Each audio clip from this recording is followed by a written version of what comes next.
Mbote bandeko balanja Cartouche TV. Quand na lobaka mino na la raté na nimba raté naza wana toujours ka misungba lokola ka caméra na ngeza misungba liboso nanga pona koyoka mbilinga nyose koleka na kati ya mboka. E bongo mbilinga eza kopesa mela. Oya makambo ya élection. To uti kutu na élection mususu elekaki mbilinga nano esilité. Ya 2018. To komi na 2020. Mbilinga ngo eza kopesa mela kaka. O peuple vote lisusu te. Loi wana euti wapi. Peuple vote lisusu te. En tout cas mboko eza ya peuple lisusu te et comme nango ya ba politicien. De biso to comme na biso to tala makambo to nimba to lala to kufa banzala to nimba la biso to lala pona ba loi moko eza ko uta bisika bino moko bokei bolie bolali donc bozui botiena ba poche botongi bandako bolai bolamuki idée elibino que peuple a voté lisusu te. Et bon nazalaki ngamoko te nazalaki au moins na kenai ko luka moi balobeli ya mboka oyo ba parti nyoso na kenaki ko luka nazalaki obongo na batu ya cash nazalaki obongo na batu ya société civile nazalaki obongo na batu ya FCC oyo tomekaki pe ko participer ko kabola na bango moi makanisi wana Ngoi Kasanji ide wana lali alokoti yango aye peuple voté te peuple ngana koloba te nazaka molobeli bolanda nanu ndenge nini na kitaki boyo kanono ba ide na bango e bongo to zonga to luka conclusion de nini e pesa melaki ale même moral na cameraman nga balancer lengai mbote bandiko balanja Cartouche TV eka na kometaki bino ke na kolukela bino mutu ya cash moko oyo tokomeka pe ko partager pour na sujet oyo eza ko sepelisa ba congolais to je peux le dire oyo ba congolais baza komi tuna chaque fois na ba sujet mingi ya politique ekotaka chaque jour comme lokola moi théâtre moko boye na ebisa kilo na kolukela bino mutu moko ya cash oyo tokomeka pe ko partager parce que nga nazaka wana mopanzi sango nazaka kana pona bino pona kokomisa ba message na bino puis kokomisa au moins kokomisa ba question na bino et pas ya bato bazali mieux placé pour na ko répondre yango toza ekongo awa na mutu ya cash abengami na kombo na Manix ka Manix yenda oya koki ko répondre biso. Bonjour monsieur Manix. Bonjour madame Matondo mingi pour na invitation oyo opesinga occasion ya koloba na ba congolais. Merci beaucoup monsieur Manix ba congolais baza komitu na mingi makambo ya élection oyo eza ko pesa ba congolais mutu pasi tomoni Ngoi Kasanji oyo alingi abongisa makambo ya élection na lolenge na ye mais ba congolais baza komitu na mingi balobi to mekampe ko tuna et pas ya bino batu ya cash et pas na bino bomoni yango ndenge nini. Bon maman omoni tokomisa mboka na biso ndenge bandeko batekaka na nzela ndenge balobaka mabende manzanza biloka kosomba yango. Ngoi Kasanji c'est vrai aza acteur politique azalaki élu et il a été gouverneur ya province ya Kasai Ali Motoyo a mérité un minimum de respect mais nzela oya azui ya nzela moko ya moi pasi mingi pasi d'abord pour l'avenir na ye et puis de deux pour l'avenir il y a parti politique na basalaka politique na ba agitation te basalaka politique na sens ya mbilinga te et donc proposition na ye oya pesi il est vrai to ali na contexte démocratique liberté d'expression eza accordé na moto nyonso akoki koloba akoki kokanisa mais est-ce que faudrait-il koloba oyo nyonso ya kokanisa? Je ne pense pas parce qu'un homme raisonnable avant aloba likambo X to Y il faut ça là, on va bien le toilettage de conscience. Et donc proposition na e ezalaki kutu te loko to boye ko komisango comme un débat au centre il y a débat où il faut intéresser ba congolais parce que to yebi que ya proposition moko très suicidaire les lo koloba que to kende na ba élection na suffrage universel indirect c'est-à-dire ba député na ba sénateur ndé voter mokonzi ya mboka wana yali théâtre moko de mauvais goût parce que boyebi na ba élection ya ba gouverneur de province ndenge kanyaka et salimaki corruption ndenge elekaki boyebi na ba élection ya ba sénateur ba baza élu de manière indirecte ndenge kanyaka elekaki et lelo lisusu bo sengi que toya na scrutin universel indirect je me demande soki lelo dans un scrutin universel direct Fayulu n'est pas à l'aise, Fayoulou réclame la paternité de son pouvoir, à combien plus forte raison? Non mais, Lelo, ce qui Lelo, Martin Fayoulou reste l'éternel contestataire, il y a pouvoir. À combien plus forte raison dans un scrutin universel indirect? Et donc là, ça sera encore beaucoup plus suicidaire. Il y a un lobby que proposition on a to tchayango na bloc ya to benga la liberté d'expression, la liberté de penser, ali congolais Ali na droit, naye akokanisa, oh yakokanisa. Mais est-ce qu'il faudrait-il qu'on soumette yango au sein de l'échiquier politique du pays? Ça, je dis non. Et donc, proposition na wana eloko ya kosala yali ya koboka ngo na fulu. Siko eloko moko ba congolais baza ko comprendre tezali ke bino FCC na cash boza on dirait eloko moko, on dirait te me boza eloko moko. O ba benga ngo boza libala na kati na bino. Mais ekoma kana ngonga moko esenga ka lokola bozo sala neti o ya zakuna neti boza ok bozo ka ba décision bino nyoso bisika moko. Maman, biso na FCC to alwa liquide. Hein, to alwa mai na pétrole. Bango nyoso mi balé ba liquide. Mais ce que sangi si on est si comme moko, au moment na bokeseni. On comprendre que oh il y a il mai. Oh il y a il pétrole. Non mais bokeseni nango ya liboso ezali locomotive à Kokamba. FCC, monsieur Joseph Kabila, l'ancien chef de l'État Yamboka Nabiso, n'est pas égal à Félix Tshisekedi. Bana kombo mon côté, bana tribu mon côté. Bana âge mon côté, bana même expérience politique mon côté, bana même tempérament mon côté, mais bali na même valeur té.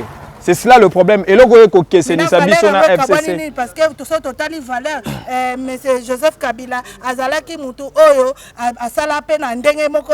Non madame. Ko sala baleka na poste moko même expérience za mulai. Madame. Za poste moko yango baza ko kende na yango. Madame tant on a koloba likambo ya valeur. Il faudrait se rendre compte que na kolobela la valeur démocratique, oui. La valeur dictatoriale au tozwa ki na mboka pendant plus d'une décennie. Tous les gars qui 18 ans na elenge, biso kitaki na terrain, to bundaki pona to benga na dictature ezalaki installée par monsieur Joseph Kabila. Tout ça là objet à ba relégation, tout ça là objet à ba arrestation. Biso to kangama de manière arbitraire possible. Lelo to gagner etumbo wana ya ko benga na dictature pour que tu installes parce que ezali eza ko continuer kino lelo. Non mais maman, est-ce que yebi que na yebi te soko yebi politicien monene na États-Unis to benga Abraham Lincoln. Il a défini sa démocratie comme le pouvoir du peuple par le peuple et pour le peuple. Tala siko na régime à Félix Tshisekedi. Est-ce la gratuité de la scolarité primaire, n'est-ce pas? Un intérêt du peuple pour le peuple et par le peuple. Non mais vie sociale à Batezali, ni comment batu bakoko évoluer bino bokendaka kambala moko soki balobi bozongi na gratuité. So balobi te tozongi na état de droit. Mais il y a yambo esengeli pe na koyeba que l'éducation eza na kati ya social hein to kesenisa makamute bino bokanisa social ya lika kwanga na lipa social et ya lipa éducation. Ndengo kaka nzala pona kozanga lipa na kwanga. Il faut pas que la so ozangi savoir, so ozangi intelligence. Non, maman, tout ça la bokesenité. Oui, mais que Joseph Kabila tang assis ça y pouvoir na eh. Ye moka reconnaîtra qui paraît un aveu de responsabilité à lobby na sali mais na koki ko changer congolais té. Alors bangot, et débat bino pas dire ça. Décision pourquoi ou taka na kati ya Kingakati.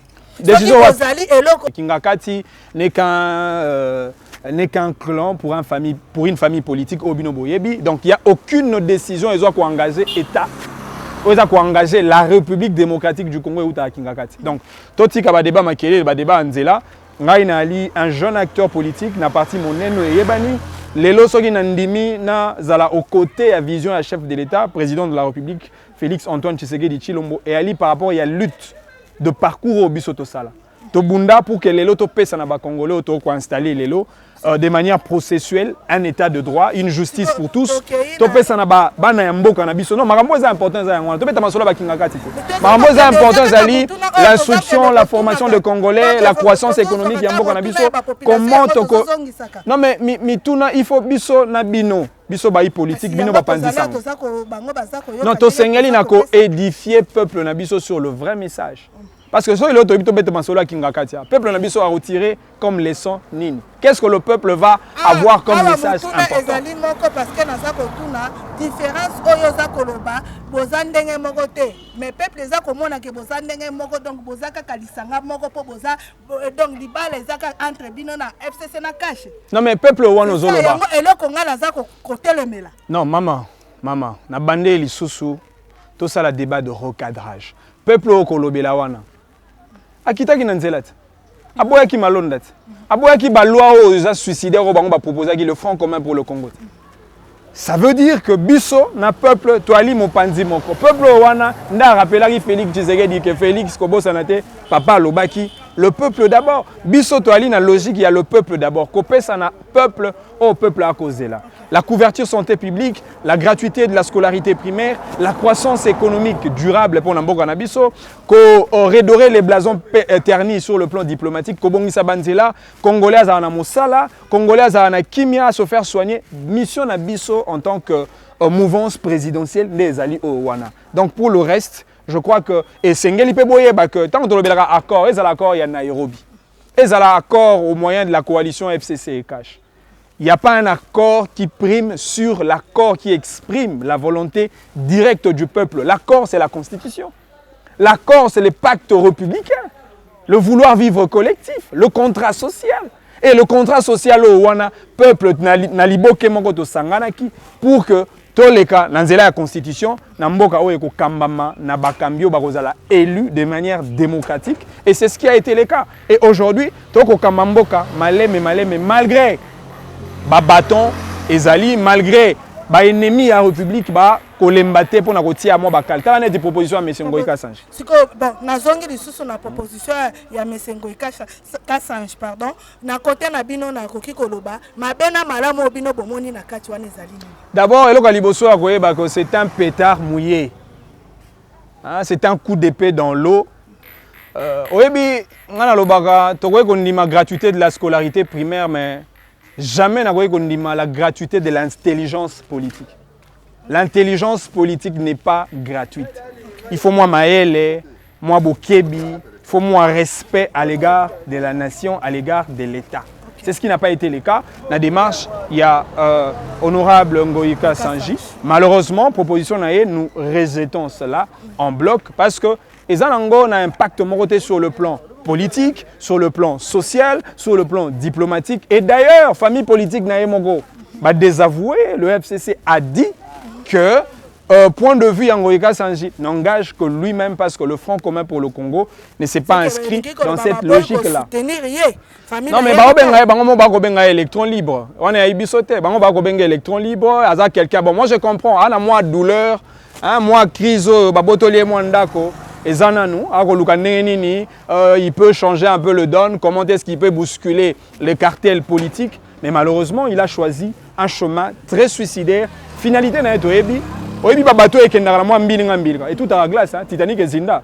Et donc, il y a autant. À tout à Libanga, à toute la glace, à ça, naufrage politique. Titanic, à FCC, Zinda. Non mais malheureusement, avec ce genre de propos suicidaires, des propos incendiaires, des propos anti-républicains, franchement, on ne va pas construire le pays avec ce genre de propositions. Et donc, on a honorable Ngoï Kassange à garder bardeur naï. Et Ali, Mokolo Ali Bosote, et qu'on appelle tant Moussou Yasukate pour la vie naï à Zwandako. Moi, je pense que sans il y a un combat naï actuel, les alliés ils meurent naï. Autour, il y a un Ndako naï à perdre. Et donc, à Kendena, à réfléchir en tant qu'un député, en tant qu'un représentant du peuple, c'est par là qu'on va construire la République.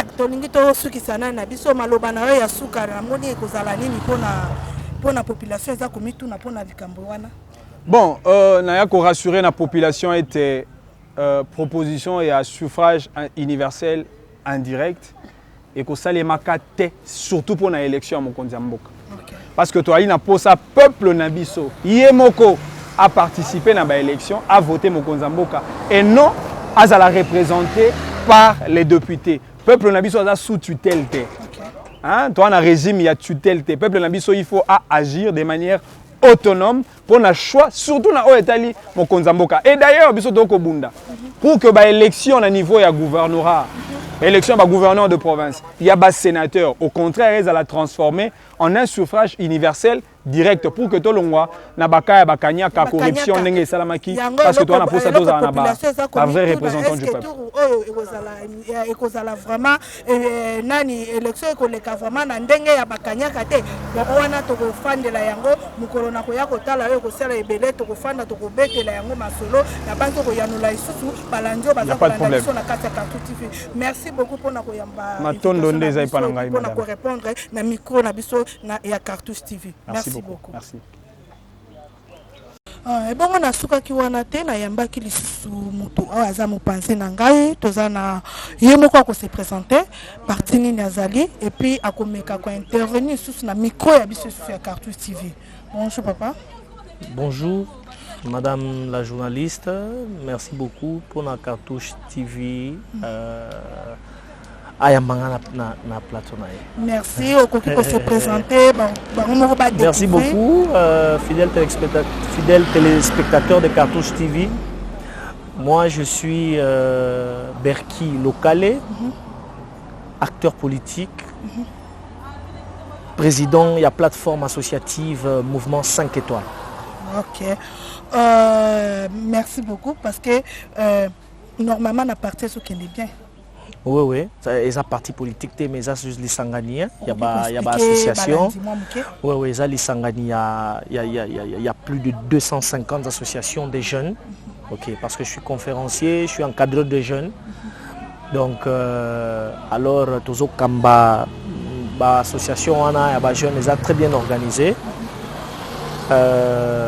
Et puis, je suis acteur politique. Voilà.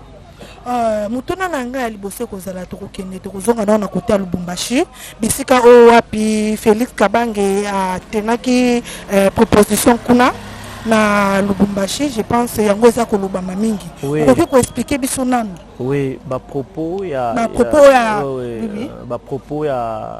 il y a Félix Kabange, cadre moko ya FCC. Ya FCC oui. Toyebi biso tout ba histoire na e, toyebi ba montage à salaki na niveau ya commune ya Ngaliema, ba montage à salaka pour na marche à CLC à déshabiller ba sango à salaka coup moko monter de toutes pièces.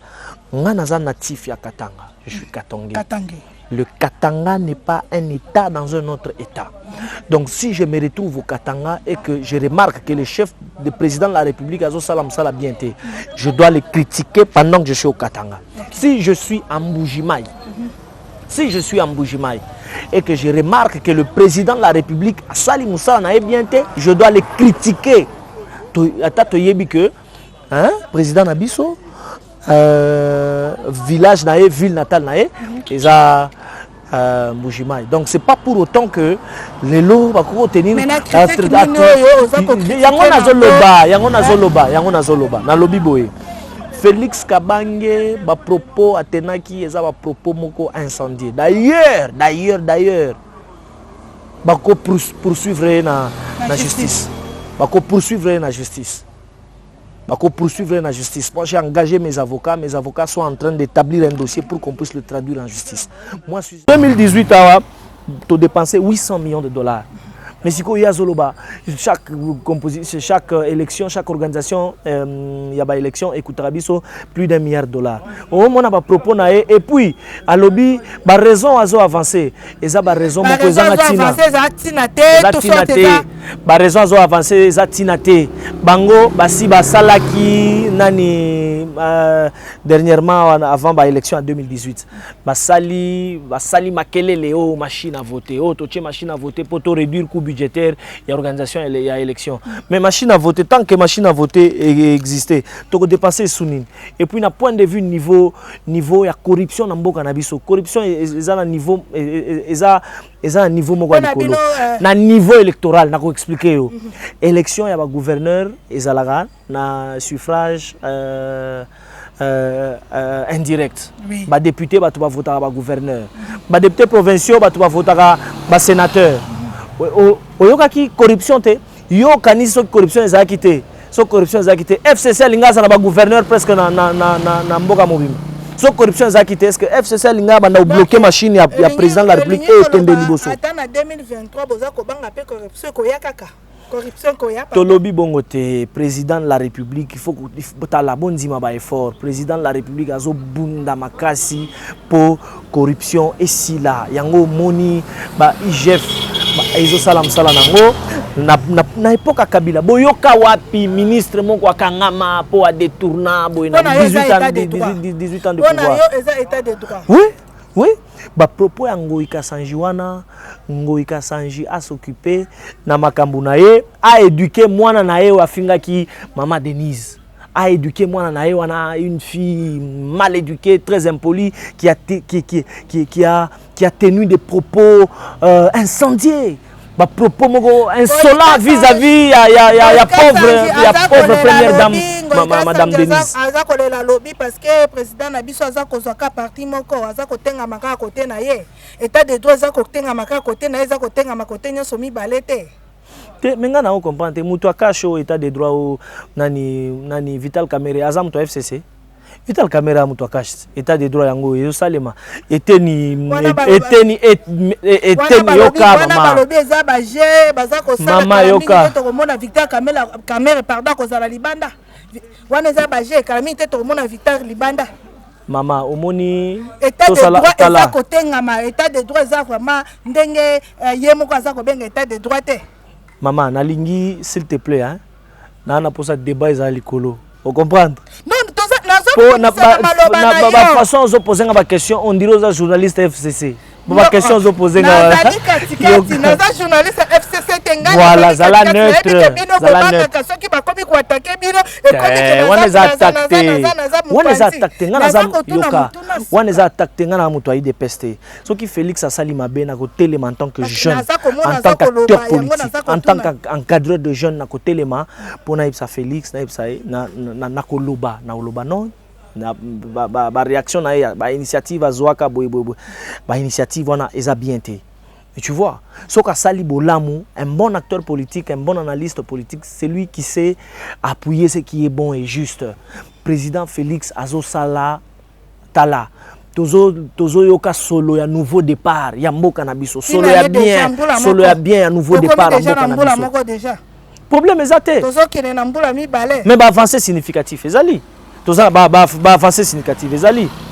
Hein? Ozana mwana osoka zotanga na école au foot la so bando footele mineur au foot la esi minerval état de droit bokweli Kamerhe so bolobi makamisi bokweli ezaka la Kamerhe te batu nyonso mutu nyonso oyo aibaka na bato régime basalaki pendant 18 ans mutu nyonso a détourna mutu nyonso aibaki mutuwana justice ko landela ye nazoloba na yo justice eza na sima ya batu nyonso wana yango omoni bazo bloquer bazo linga ba bloquer machine yango omoni président lobaki loi ya mina kuna loi ya sakata wana ekoleka te pe l'équipe te ekoleka pe ata mukolo moko te na makambo ngana zo ebisa yo na ebisa yo na landi mutu moko boye a inspira kanga mingi mutu wana inspira nga mingi na landi ye alobi boy ayoki na ba source moko sur makelele o FCC alingia banda oyo ba ballon de scène ya sala kawana oya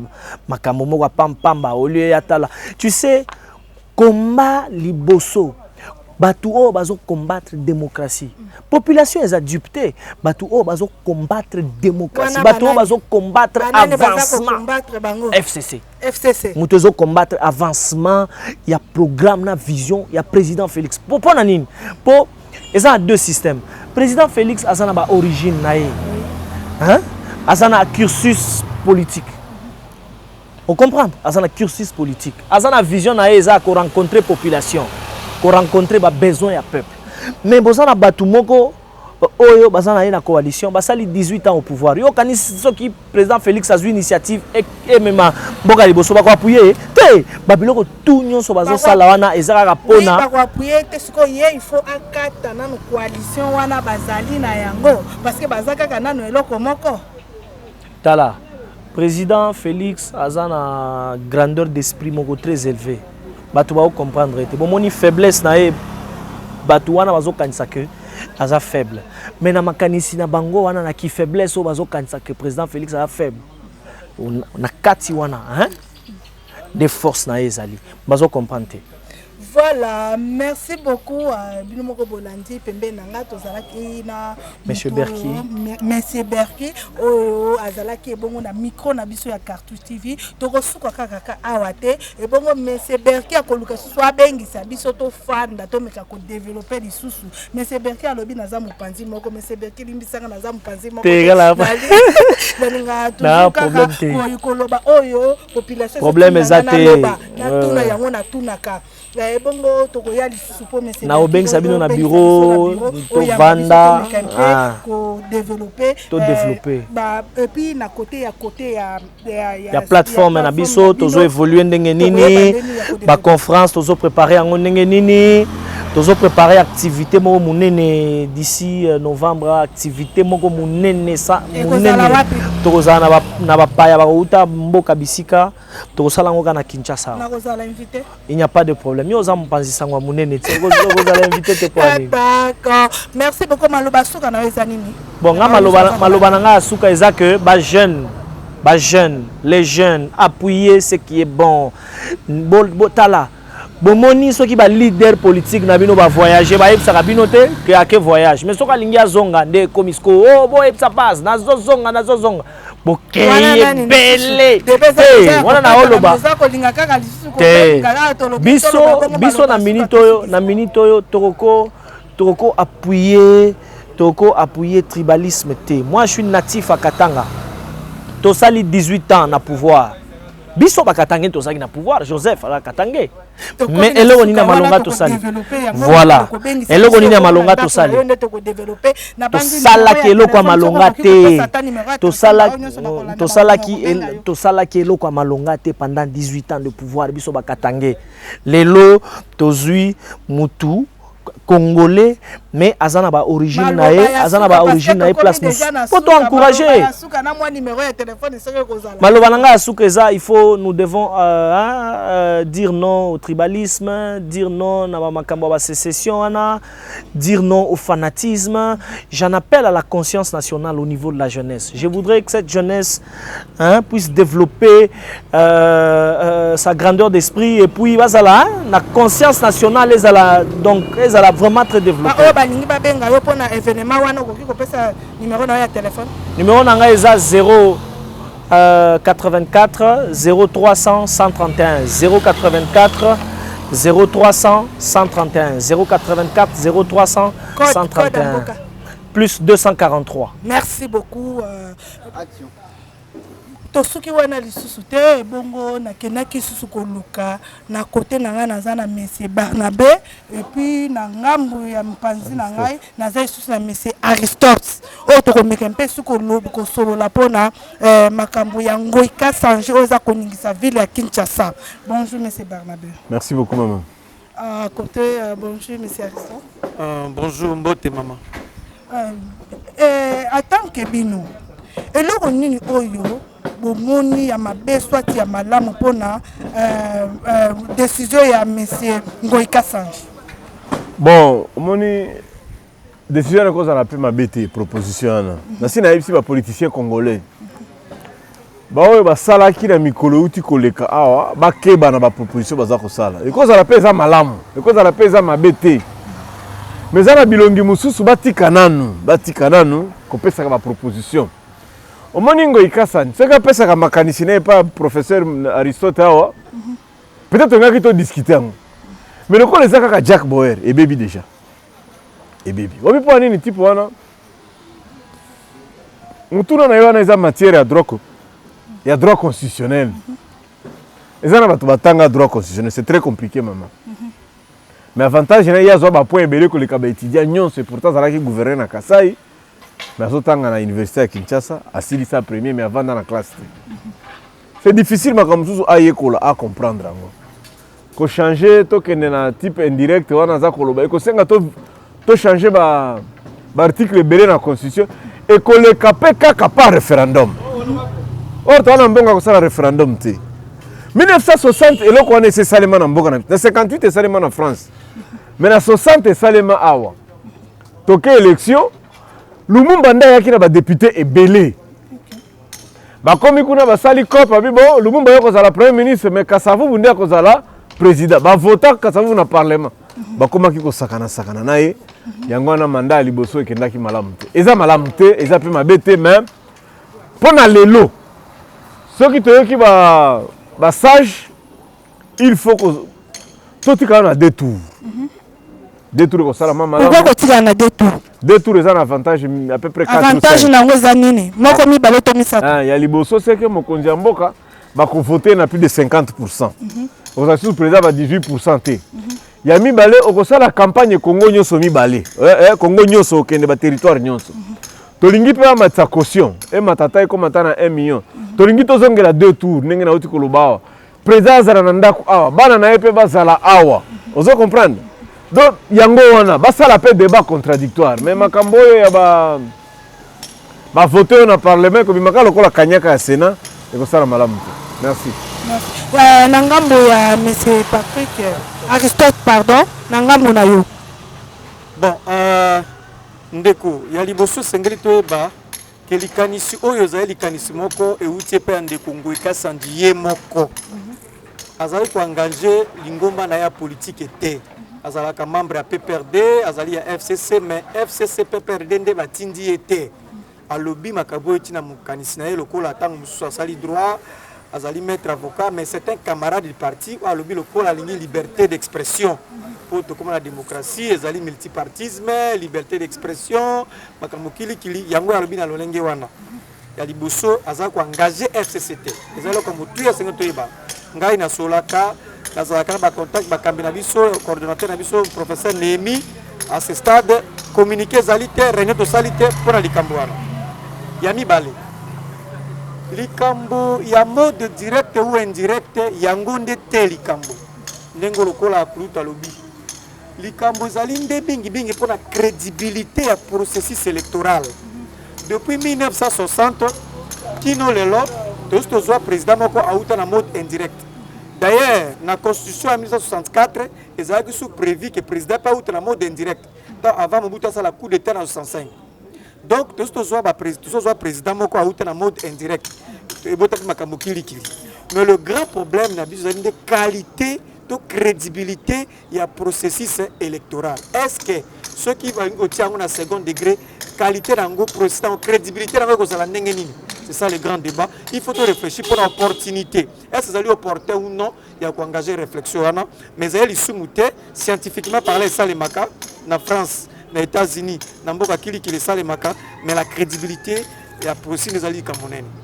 Merci beaucoup. Ouais, c'est important que ça les sous. Au moment na makambo Italie, maponami. Oh, tia qui onda ki kolongola yo. Lokola la population de tia kama konzi ya mboka. Ata to silikeli Tshisekedi bato basilikela Kabila awa il fallait que la population alongola ye to atia ye lisusu mais soki komi ba député mutu moko akopesa kanyaka kuna omona kaka moko mosusu batie loboko balongoli tika na pesa exemple obi po nini ba député national bafutamaka kaka mais ba député provinciaux 8 mois yango bafuta bango te yango nazoloba parce que gouvernement central nde abimisaka misolo ya kofuta ba député provinciaux na ba député nationaux. Mais le cas là, député profession, ne va tirer premier ministre était dans le gouvernement à qui pas bangote. Mais il y a des députés qui ont dit pour l'année, ce que premier ministre a sali 2 mois à foutre les députés caution monsieur bandi ko bima bandi ko lengi saeb. Et que ça la mala muté mikolo, moi quand monsieur Kangi to telemina no bien té. To za ba guerre, to za ba nzala, to za ba premier belé. Et quand ça la tête mon konzi mboka ba banda ko ningisaka ningisaka. Na yo mboka biso ko telema bien quand monsieur Bernabé. Mboka hotel matanga na ko so bokonzi. Ko banga te ko te wana. Donc awa na 2023 to loba biso na sima na yo. Yo poza na kati. Te na ko zo kaka bokonzi ne mboka ko telema. Na 2023 c'est que yo poza na kati. Naza déjà na kati. Mais na zina no bokonzi te. Wana ezaka ndenga ko seka. Non, mboka ko zo bokonzi kaka soki bato bandi ko tosa mibeko. D'accord. Hein? To respecter mboka, to respecter ba texte. To tikana ko sala ka ba aventure. Yo kaka ba mona ko na ba télévision, ozo pesa ka ba proposition pour na ko landela libumu na yo eza malamu te. Donc il faut qu'on a la pratique. Il faut qu'on respecter ba texte. C'est quand même au moni biso nyonso to ko zanga. Biloko akolia mais to zala ka au moni eloko moko biso nyonso. Nde abeka ngo République démocratique du Congo. Ozala ya nord, ozala ya sud, ozala ya est, ozala ya ouest. Biso nyonso eloko moko ya motuya o tozala na ngo nde komona ngo République démocratique du Congo. Malobanga suka zali boya, nde Congo ekasandi azali liboma pete, azali moto oyo abungisi maelete, azali congolais à réfléchir. Na 2006 to perdaki 4 millions de dollars pour sa élection. Na 2011 to perdre 7 millions pour sa élection. Na 2018 to perdre 8 millions pour sa élection. 500 mbongo na tu esali combien? Esali mo musolo ebeli. Yango ya lobi soki ba mbongo bele te perdre to ko zongo te to sala ta banzela ba tout ça akanisi hein alobi avec akanisi bongo parce que ba mbongo bele te perdre pour sa élection to zongo te sala ta banzela tout et tout akanisi nazana ete zali porte parole na ete na akanisi ka bongo so to kena zali kanisi moko na ye zali kanisi moko faut ko étudier yango parce que na 2006 4 millions de dollars ezaki beleti na 2011 7 millions na 2018 8 millions 500 mbongo na tu sali combien ko ba milliards pour ba élection ba milliards alors que mboka na biso et pas na ngala bazuele nzele za la kate et pas bande ko belé ba hôpital za la kate alors ba mbongo ba milliards wana kenek na élection to ko réduire ngo te to na to tina ngona lenge ya kotonga za makanisi na ye donc eza réflexion sengeli ko sala espèce de lokola un électron libre ako ngaje biso te menga na kanisi le loyo sengeli to réfléchir. Le pour et le contre pour token de liboso. Merci. Merci beaucoup et bon on a maloba sur le côté monsieur Barnabé. Non, merci beaucoup mais cause la sous Natal monene était élection pas to sombi déjà la machine. To longa en mode à papier. La machine nanga ne ko sala ta élection ta 10. Ya ka wana élection ya tricage te. Non, élection nyonso za kana tricage. Élection nyonso eloko nyonso bengami élection za na tricage na kati.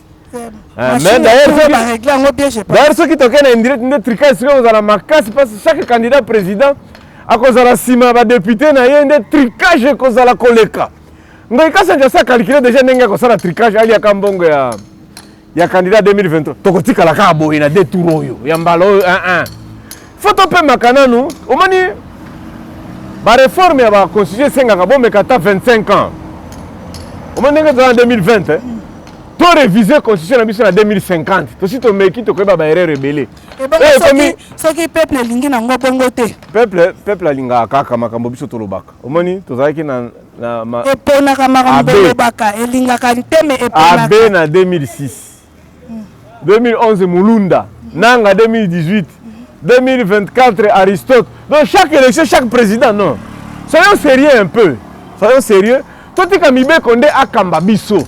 Toti ya kabilongi te bato bakoma kansao ceux qui vont changer président c'est une élection ko za malamu ata bozui gabonais ata bozui chinois bao bakoboya baboya kaka fayula koboya kama kamunyosa Tshisekedi ya kondimaka jamais boye tozalaka ka boye kaje kozalaka nango kaka maman voilà to ko élection c'est ça jeu na jeu no tricage ezalaka to robila suka émission na biso bilimo ko bomoni intervention na uti ko zango lelo bola nango bobo sanate ko s'abonner et puis ko liker ko commenter yango eza très important pour na biso na misala o toza ko sala monsieur Barnabé bato abuka balobi fona luka pona mwa mutu na moko boza ko tungisa bango na banzi na ko lukayo na émission ko ya.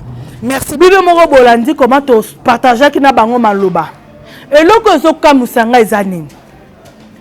Na débat oyo ozo ko bendana. Totuni bato cash baboyi na bango. Totuni bato FCC baboyi. Totuni bato société civile baboyi. Mais pourquoi ko benda débat moulayi? Débat on eza ko benda na moulayi pona nini? C'est que to continuer na biso ka neto zala ka peuple bandaka ko voter na yango po débat wana eza nango inutile na kobendana na débat oyo baparti nyonso eza d'accord na kati ya nani décision ya Ngoi Kassange te toto continuer na biso na lire na biso po peuple pe eboyi ata bango balingaki me peuple ekolinga te eboyi bon nga naza na nga juste journaliste nakoki kozwa conclusion na place ya peuple te to na place ya baparti mosusu te mwa moke nayaki nango mpo na actualité ya lelo yango wana nafandaki te na telemi na kei na tambo epuis nazongi lisusu na plateau na nga mbangu mpo na koya kolakisa bino koma tosololaki na bango ebongo na actualité mosusu bosabone commentaire ezanga te siri yango botia commentaire bolike bopartage bobosana yango te na Cartouche TV awa nde sika masolo ebandi sikoyo bye napesi bino bye